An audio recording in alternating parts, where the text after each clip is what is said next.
This one really seems to be stable, which I think is very unique amongst these so far.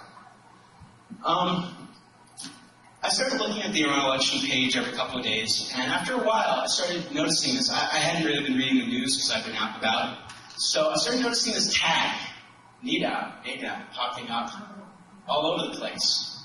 You know, hashtag Nida. What's that about, you know? And then I noticed, look at it, it's everywhere.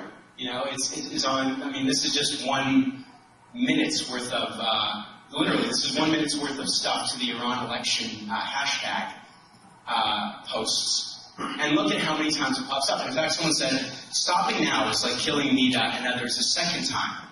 And then it's tagged Iran election, Tehran, Nida. So like, well, what's this all about? You know, who is it? What is it? Let's find out. So I started poking around on the interwebs, and I found out about Nida Sultan. And I'm not going to show you this video because it's very disturbing. Even if you're, you know, cynical and kind of hardened like some of us, you can't really watch it without being affected really deeply by what is essentially a murder that you watch transpire. And it's one of those things where, you know, it could lead, if one were cynical, they could say, well, the spectacle of murder is really, you know, what people are looking at. But I don't think so. I think people sympathize. I think people know that this is an event. This is something that happened. And so far, this particular version of the video, and there's two other, there's two versions of the video from two different perspectives, one from this angle, and another guy who runs in from the other side who's got a digital camera, and he videotapes her passing as well. So you've got two separate, independent, foot-based sources watching actual events in the world transpire, and then communicating them across the world. And so far, 500,000 people have seen it. And you can't imagine, you gotta imagine that 500,000 people, someone is going to reflect on that, come up with some new ideas, and start thinking more carefully about issues of war and peace. And whatever your politics are, whoever you support in the Iran election, it's of no importance next to the human scale of what actually happened. In this case, the death of one person, I think really should give us pause to consider what the consequences of what our government's doing. So I compare this in terms of importance to something like Kent State, where I believe this was a student. We looked at this in a photographic history class. I'm sorry, he was not a student. Was it like? Oh, no, I'm sorry. I was talking about the photographer who took this picture. Photographer was a student. He was a student. That's right. That sounds about right. I'm sorry. We looked at this in a class a couple of years ago when we were looking at foot-based journalism, and it's a very powerful image. Even now, years later, I mean, I obviously wouldn't be born for another 15 years, and I know the importance of this image to the American consciousness. You know? So it's not my direct line of memory, but you can see that these images are, once again, if this was, how to say it delicately, these changed how people thought about the events they witnessed on television and through the newspaper. It really gave them a new level of understanding in how people were actually affected on a day-to-day basis by this thing. So, the closest I can get personally, at least to this, this is the death of Nida Sultan, is reading the YouTube comments underneath. And YouTube, as you guys probably know, I mean, there are people commenting. Some of the things you see on YouTube are like the stupidest comments in the universe, like racist, you know, poor quality. But every now and again, you get something of surprisingly touching, and in this case, very unusual. Someone says, "Rest in peace, Nida. You did great things in life. You believed in the right things in human rights. May God bless your soul, and may your killer burn in hell." So someone is actually talking about it and giving some sort of real thought. And there are other people down there who are like, "She's a terrorist. They're all terrorists," and you're like, "Wait. This was a person. Let's give them their due." You know. So this is now. I just want to show you guys. If you search for the hashtag Nida, you'll find tons and tons of people who are thinking about this issue in all different kinds of contexts. People in America, people in Europe, who are reflecting on it and trying to integrate the lessons they've learned into their daily life. And I think that promotes a much more rich and reflective kind of understanding of world events than like just watching it on CNN, where it's a passive, guy, Wolf Blitzer talking to you, telling you what you should think about it, or you get like William Crystal telling you how you should feel about something.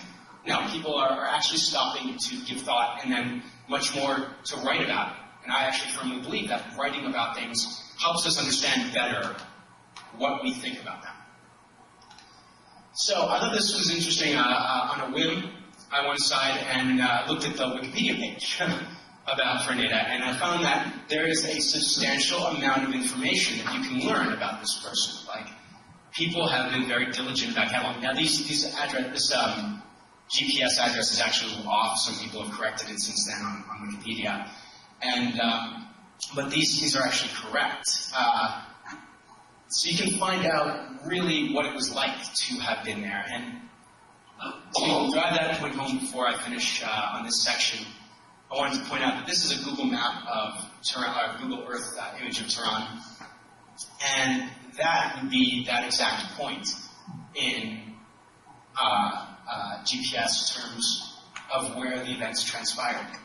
So I think nowadays, because of these we've hit blogs, we've hit Google Earth, we've hit Wikipedia and Twitter, and by doing all of that, we've been able to put together a very interesting picture of the events that transpired, a more real picture, I think, than what we would get from just watching the television. So, Neda Agha Sultan, travel agent, 1982 to 2009. Once again, someone whose name is not forgotten, who doesn't fade into dust in history because we're better able to understand what's going on. So, this is the last section, and I wanted to say that this is you, really, that these people are Jake, Neda, they're really the same as us. We're all about, we're not, media celebrities, we're not powerful politicians or Hearst, we don't have newspapers that we can command. But now we have the ability to talk, to say much more. And I brought this example of Tiananmen Square. I've actually been there, and my friends and I kind of looked around because this was an image. This is actually probably one of the first, this and the Berlin Wall falling are some of the first things I remember as political events. And there are really only 3 or 4 pictures of the Tiananmen Square incident with the tank man.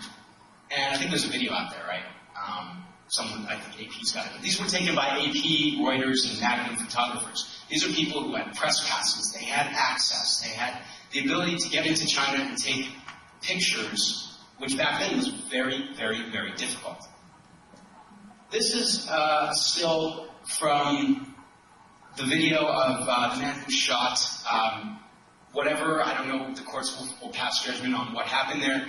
But one way or another, empirically we know, police officers shot a man in Oakland in a BART subway station in front of a BART train full of people. So what's interesting about that is there's about 20 videos of this incident, all different places, all different perspectives, happening all at the same time. And sometimes you can see other people videotaping the incident from the inside of the train, see a guy outside videotaping it from the camera. This was an event that was very well observed. And we can say, these are the people involved, for good or ill, whether they're absolved, I hope the light is cast on it, whatever direction it goes. But it is now empirically true that we can see this thing through many, we can see the subtleties of it, see what really happened there, if we can try to determine through the multiple sources, the multiple viewpoints, what really was going on. And these are just normal people, going about their day-to-day lives with cell phones in their pockets. One person uploaded the video directly to YouTube from their iPhone, or was it through Twitter and then it got to YouTube, I'm not sure. But these things take convoluted paths to multiple social networks. And really this, I think, breeds a new generation of citizen activists, citizen journalists, where all of us are able to get out there and interact with our world and fight things that we see that are wrong, and I think there's actually positive things. We can take videos of really interesting events, and we'll get to that in a second. But really, I think this